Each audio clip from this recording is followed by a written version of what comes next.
I remember when I thought I had found my forever person in Amanda. We were engaged for 8 months, planning our fall wedding at this quaint venue we both loved. Everything seemed perfect until about 2 months before the wedding when Amanda started acting differently. What began as small suggestions quickly turned into a list of demands that left me questioning everything. I never imagined my engagement would unravel the way it did, forcing me to make the hardest decision of my life. Before I tell you how my perfect engagement turned into a nightmare, let me know where you are watching from in the comments. If my story resonates with you, hit that subscribe button to join others who have faced tough relationship choices.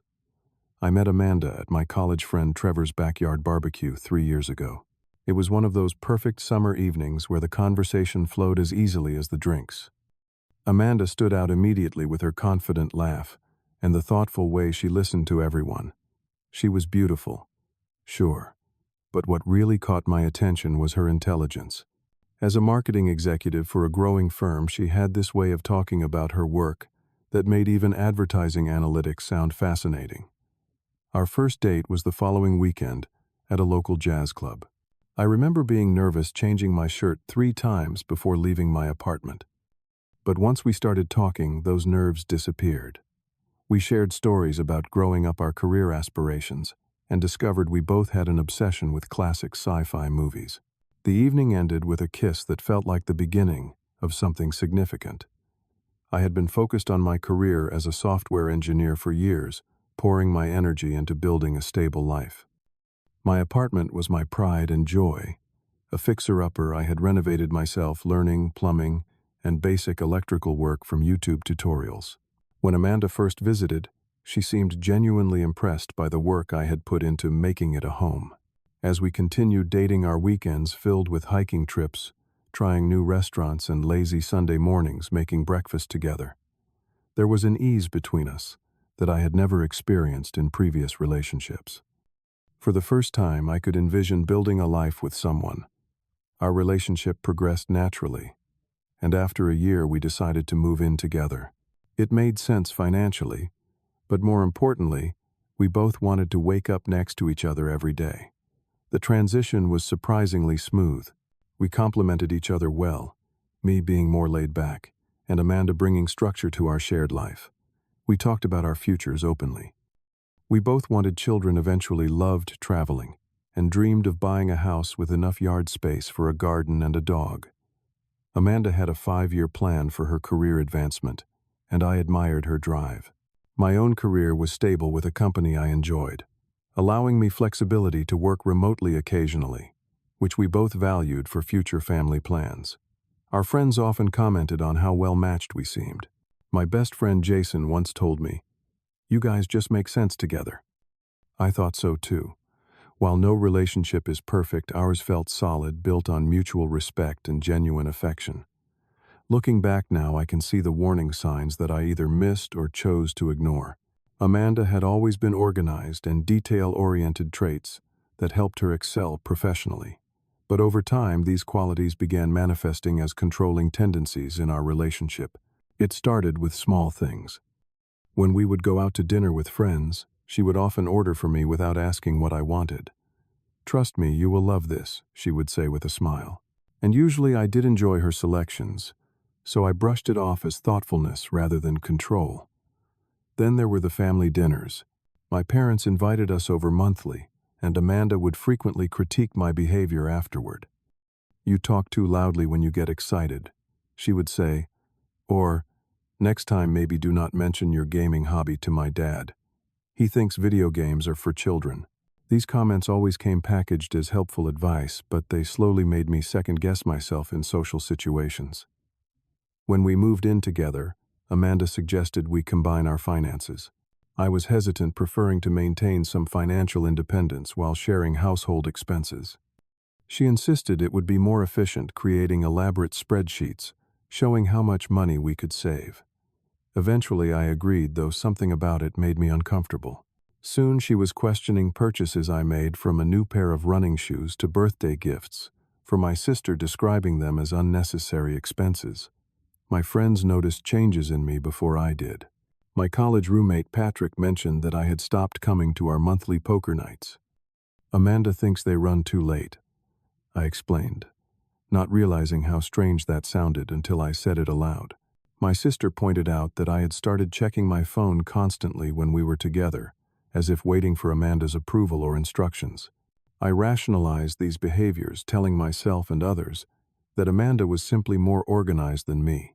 She keeps me on track, I would say, ignoring the growing discomfort I felt at having so many of my choices scrutinized or overruled. Despite these undercurrents, our relationship had many genuinely happy moments that kept me invested. Amanda could be incredibly thoughtful, planning surprise, date nights, or remembering small details about my preferences. When I landed a major project at work, she organized a celebration dinner with our closest friends. These gestures made the controlling moments seem like outliers rather than patterns. After 2 years together, I decided to propose. I spent months planning the perfect moment, saving for a ring that would match Amanda's sophisticated taste without being ostentatious.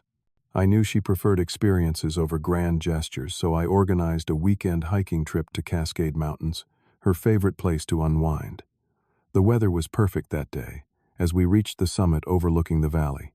The sun was setting, painting the sky in brilliant oranges and pinks. I had practiced what I wanted to say, but in the moment, my prepared speech dissolved into simple, honest words. Amanda, you challenge me, support me, and make every day better. I want to build a life with you, I said, kneeling and presenting the ring. A sapphire, surrounded by small diamonds, based on a comment she had made months earlier about preferring colored stones to traditional diamonds. Her eyes filled with tears as she said yes, hugging me so tightly. I almost lost my balance on the uneven ground. That night at our cabin, we talked excitedly about our future, agreeing on a relatively small wedding, focused on celebrating with close friends and family, rather than impressing acquaintances. The engagement announcement was met with enthusiastic support from most of our circles. My parents were especially thrilled, having grown fond of Amanda despite occasional tensions. Her parents, who lived across the country, called to congratulate us, promising to be more involved as the wedding approached. The first few weeks of our engagement were a happy blur of celebration dinners and preliminary planning discussions. We agreed on a fall wedding the following year, giving us plenty of time to save and plan without rushing. Amanda seemed content with our modest budget, even creating a detailed spreadsheet to track expenses and ensure we stayed within our means. I felt like I was living in a perfect moment, blissfully unaware of the storm that was brewing just beneath the surface of our seemingly ideal relationship. The first real shift in Amanda's behavior coincided with her promotion at work. Suddenly, she was attending high-profile events and rubbing shoulders with wealthy clients who lived very different lives than ours. She would come home talking about extravagant weddings and engagement parties she had attended for work connections, a new note of dissatisfaction creeping into her voice when discussing our own plans. Stephanie, from the client relations team, got engaged last weekend. She told me one evening, scrolling through photos on her phone. Her fiancé rented out the entire rooftop of the Pinnacle Hotel.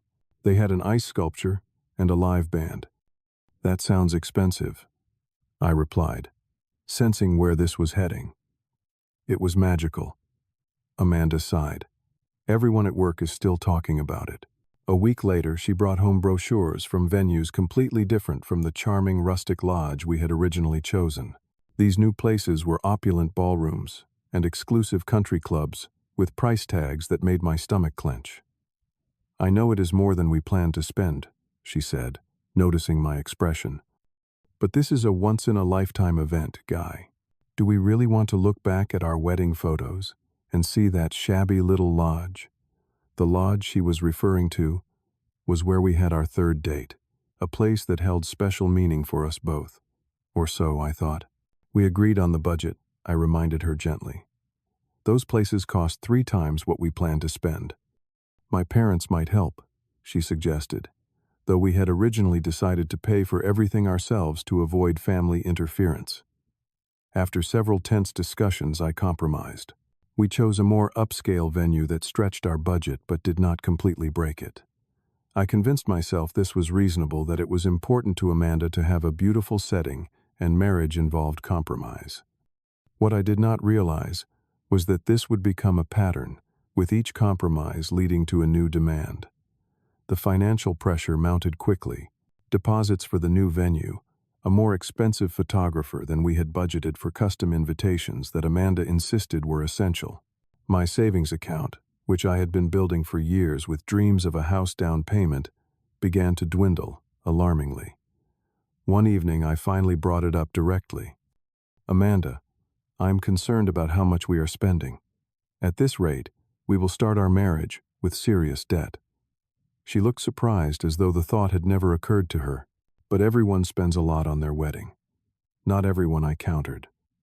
"And we specifically agreed to be mindful of costs." "Are you saying you do not want me to have a beautiful wedding?" Her voice took on the hurt tone I had come to dread. "Of course not. I want you to be happy. I just think we need to be realistic about what we can afford." After an uncomfortable silence, she agreed to review the budget. We spent that weekend revising plans, cutting costs where possible. Amanda seemed to understand my concerns, and for a brief period things improved. She talked about finding ways to create an elegant experience without the premium price tag, researching DIY decorations, and considering a friend's band instead of the expensive one she had originally wanted. I felt relieved, believing we had navigated our first serious engagement hurdle successfully. That relief proved premature. As wedding plans progressed, another complication emerged: our families. Amanda's parents, though living far away, became increasingly involved in planning through frequent video calls and emails. They were contributing some money despite our initial plan to fund everything ourselves, and with their financial input came opinions and expectations. My own parents, who lived locally but were more modest in their means and tastes, began to feel sidelined. Decisions were made without their input, and traditions important to my family were dismissed as outdated or not fitting with Amanda's vision. The tension came to a head at a dinner with both sets of parents, who were meeting in person for only the second time. My mother had gently suggested incorporating a reading that had been part of every family wedding for generations. "That is sweet," Margaret, Amanda's mother, said with a tight smile. "But we have already finalized the ceremony details with the officiant." I watched my mother's face fall, and something inside me snapped. "Actually, we have not finalized anything yet," I said firmly. "That reading is important to my family, and I would like to include it." Amanda gave me a look that could have frozen water. Later that night, we had our first major argument as an engaged couple. "You embarrassed me in front of everyone," she said, arms crossed tightly. I stood up for my mother, and a tradition that matters to me, I countered. "When did we decide my family's input does not count? Your family does not understand the kind of wedding we are trying to have." "And what kind is that exactly?" "Because it seems very different from what we originally discussed." After hours of tense conversation, we reached a fragile truce. Amanda agreed to incorporate the reading, and I agreed to let her take the lead on most other decisions. Once again, I told myself this was normal pre-wedding stress, that things would return to normal after the big day. But the worst was yet to come. One evening, while using Amanda's laptop to order takeout because mine was updating, I accidentally clicked on an open document. What I saw made my blood run cold. It was a list titled "Non-Negotiables Before Wedding," and it contained items I had never heard discussed. 1. Guy sells the Mustang, too impractical for family proceeds. Go toward honeymoon. 2. Guy applies for position at Jordan and Fisher, higher salary potential. 3. Limit contact with Kate to group settings only inappropriate for married man to have female best friend. 4. Move to West Side neighborhood. After wedding better. Schools more appropriate for our status. The list continued with several more items, each representing a significant change to my life that Amanda had never directly addressed with me. The Mustang was my restoration project, a 1967 classic I had worked on with my father throughout high school. Kate had been my friend since childhood, long before I met Amanda, and I was happy at my current job with a team I respected and work that challenged me. When Amanda returned from her evening yoga class, I confronted her about the list. "You went through my private files," she asked, immediately defensive. "It was open on your desktop. Were you ever going to discuss these demands with me, or just expect me to comply?" Instead of apologizing or explaining, Amanda doubled down. "These are not demands, they are reasonable expectations for our future together. The car is impractical. Kate clearly has feelings for you, and you have been stagnating in that job for too long. These are major life changes that affect me directly, and you never thought to have a conversation about them. I tried, but you always shut down discussions about the future. That was not true, and we both knew it. We had talked extensively about our future, but always as collaborative planning, not unilateral decisions." The argument escalated until Amanda finally delivered her ultimatum. "If you cannot commit to these changes, maybe we should reconsider whether we are ready for marriage." I stood there stunned by the casual way she threatened to end our engagement over my reluctance to completely reshape my life according to her specifications. "Is that really how you feel?" I asked quietly. "I need a partner who wants the same future I do," she replied. I spent that night on our couch, sleep evading me as I turned the situation over in my mind. The woman I loved was asking me to erase parts of myself that she had once claimed to appreciate. When had her vision of our life together become so different from mine? Or had it always been different, and I had simply failed to notice? The next day I called Jason, my closest friend, and asked to meet for lunch. I needed an outside perspective from someone who knew me well. "I am not going to tell you what to do," Jason said after I explained the situation. "But I will ask you this. If a friend told you their fiancée was making these demands, what advice would you give them?" That simple question clarified things instantly. I would tell any friend to run from a relationship that required them to sacrifice their identity, passions, and important connections. I also called my sister, who had always been straightforward with me, sometimes painfully so. "She has been reshaping you since you met her," my sister said bluntly. "Remember when you used to play basketball every Saturday, or how you would visit Dad to work on cars? When was the last time you did either of those things?" That evening, I found myself looking through old photos from before I met Amanda. The guy in those pictures looked relaxed, confident, surrounded by diverse friends, and engaged in various hobbies. I barely recognized him. Somewhere along the way, I had started sacrificing small pieces of myself to keep Amanda happy, and those small sacrifices had paved the way for the much larger ones she was now demanding. I made a decision that night. I would stand my ground regardless of the consequences. This was no longer just about a car, or a job, or even a friendship. It was about maintaining my identity and self-respect. I spent the entire next day preparing for what I knew would be a difficult conversation. I cleaned our apartment, bought ingredients for Amanda's favorite meal, and even picked up flowers not as a peace offering but as a way to mark the gravity of the moment. This was not going to be another cyclical argument that ended in a temporary compromise. This needed to be definitive. When Amanda arrived home from work, she seemed pleased by the dinner preparations but instantly suspicious. "What is the occasion?" she asked, setting down her designer bag, a recent purchase that had been another source of financial tension. "I wanted us to have a proper conversation," I replied, trying to keep my voice steady. "About the list and everything else."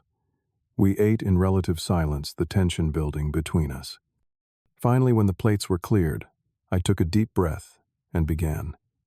"Amanda, I love you. I have loved building a life with you these past 3 years. But I cannot move forward with our wedding if it means erasing the person I am." Her expression hardened immediately. "Is this about the car again? I told you we can discuss the timeline for selling it." "It is not just about the car. It is about the fact that you created a list of fundamental changes to my life without discussing any of them with me. It is about how you threatened our entire relationship if I do not comply with your vision of who I should be." "You are being dramatic," she said dismissively. "Every couple makes adjustments for each other." "Adjustments, yes. Completely overhauling my career, friendships, and possessions without my input. That is not an adjustment, that is an erasure."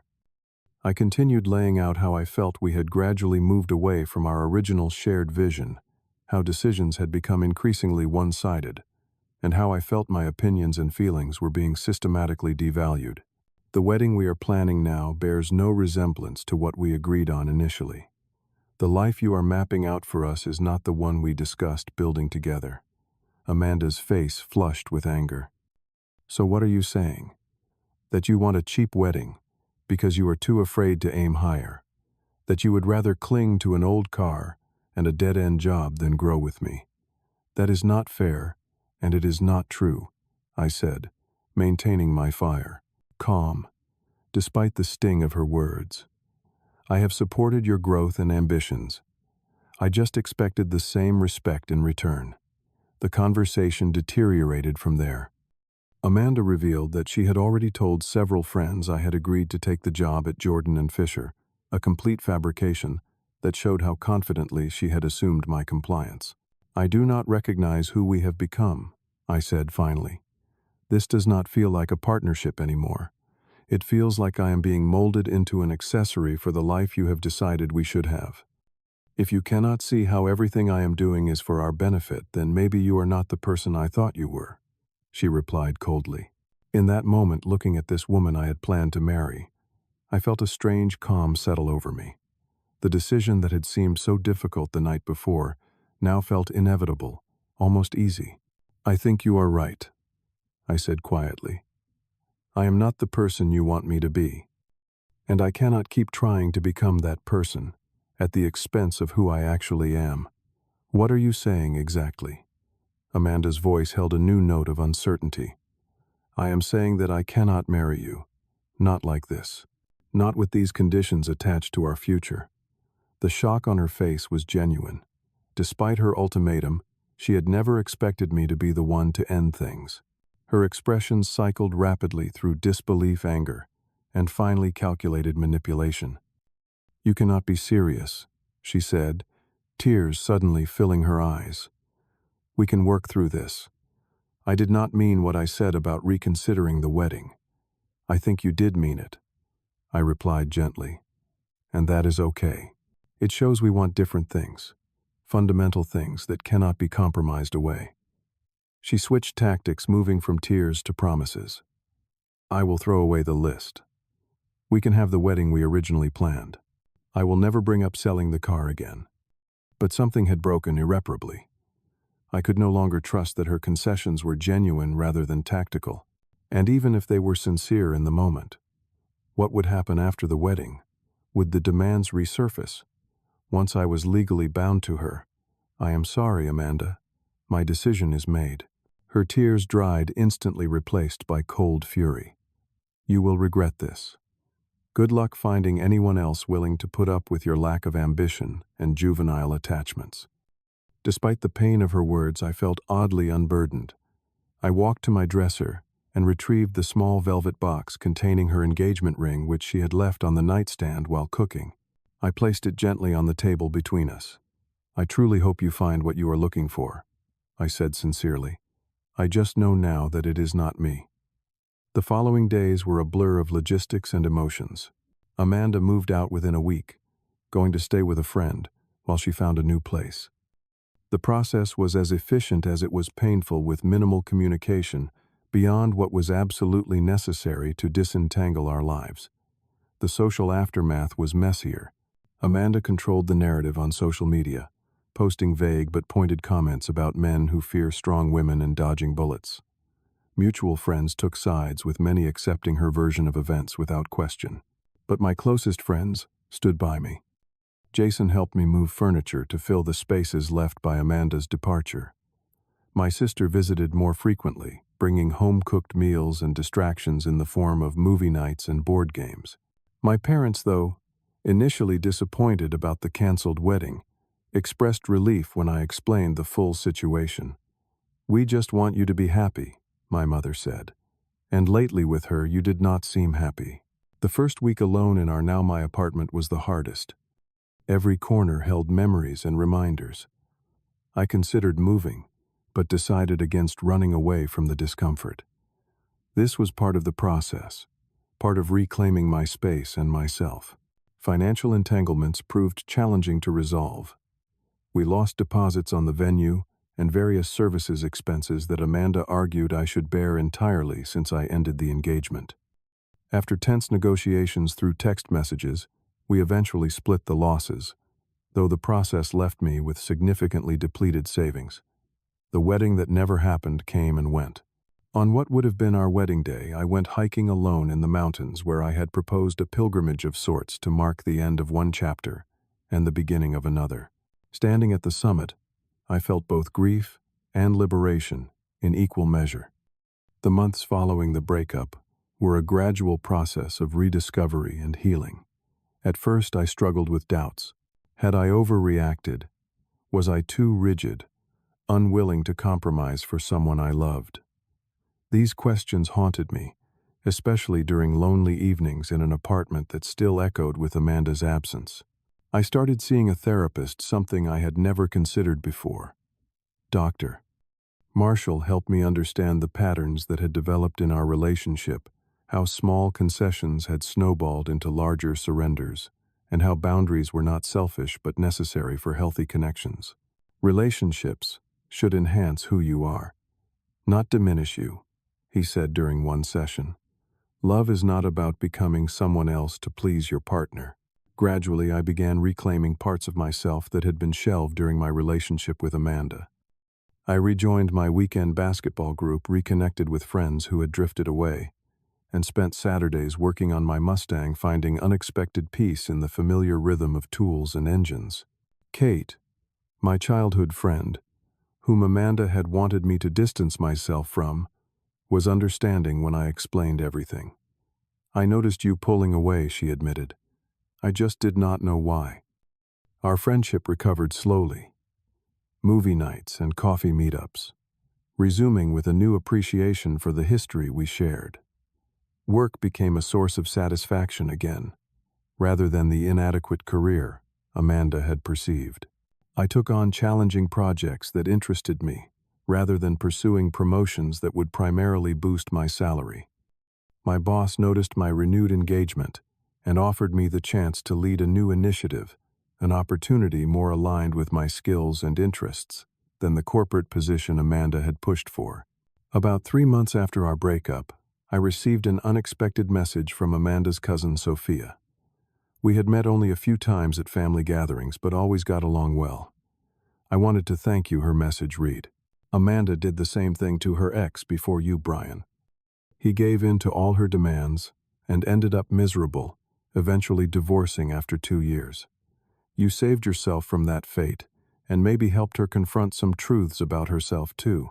This revelation was both validating and sad. The pattern had existed long before me, and I had simply been the first to break it.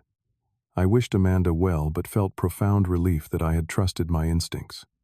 6 months after our breakup, mutual friends informed me that Amanda was engaged again, this time to Michael, a wealthy client from her firm.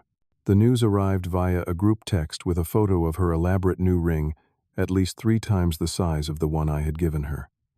My first reaction surprised me, genuine relief, rather than jealousy or regret. Michael might be exactly what Amanda wanted, perhaps better equipped to provide the lifestyle she craved, without feeling diminished by her expectations.